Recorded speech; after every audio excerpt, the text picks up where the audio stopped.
applications of trigonometry is for finding height and distance.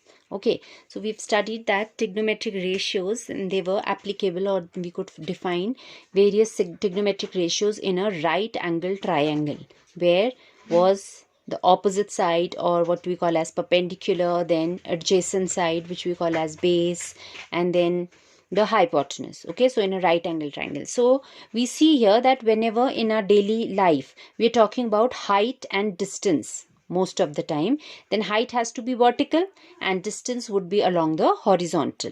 Okay, and then as they've shown you here, that if suppose I say there is some observer here, this is a tower, on top of this tower maybe something is there, or if we are talking about the whole tower itself, then if any person, suppose you're standing here and you're observing this tower. Okay, this is the top of the tower, so the line joining the top of the tower to the eye of the observer, or to the observer I should say specifically, then this is known as line of sight.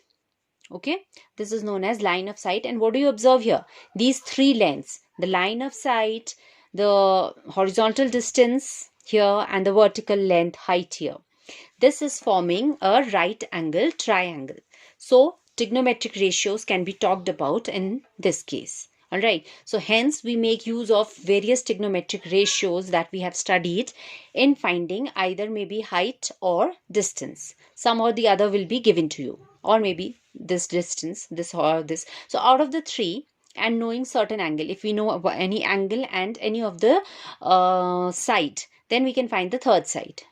Okay, any third, right? And then all are linked some or the other how, so we can find them. Okay, when we do the practical questions, it will become more clear.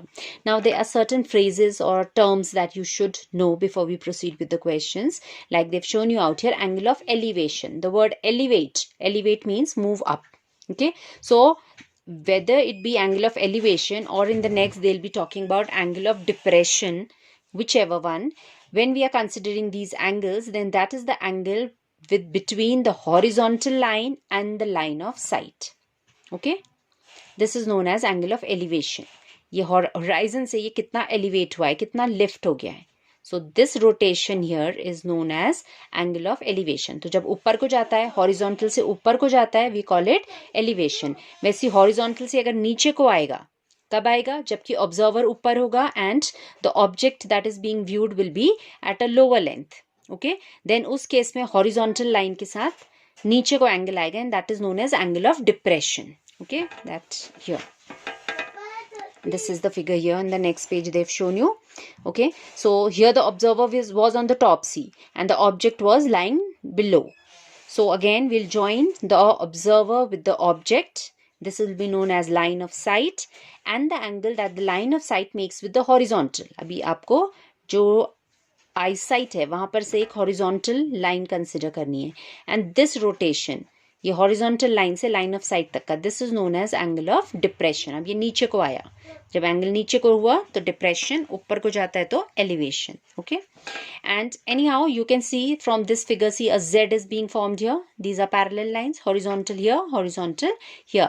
So this angle of depression, if you see, this is acting as a transversal. So if this angle I talk about here, this will be exactly same as this. All right, these two angles will be equal. So if we know angle of depression here, then by using alternate angle we can guess this angle, and then here is another right angle triangle that is being formed. All right, so these are the two terms, angle of depression, angle of elevation, line of sight. I hope all these definitions are clear to you. Okay, so beta, you just read through all this on your own also. Basically I have explained you what was required, but still you can give it a reading, and still you have any doubt, you can clear it out. Okay, so the gist of it you must have understood, that because trigonometric ratios are defined in right angle triangles, and when we are talking about distance and height, then we happen to somehow obtain a right angle triangle, so we can use those trigonometric ratios. How we use them will be clear in the questions. So there are a number of solved examples given to you out here, which obviously you'll go through first. Okay, so for your today's job would be read through whatever is given here in the chapter and also see all these solved examples. Let me know if there's any confusion in any of the example. I'll explain it to you all, and then after that you'll be moving on to the exercise. Okay, so should I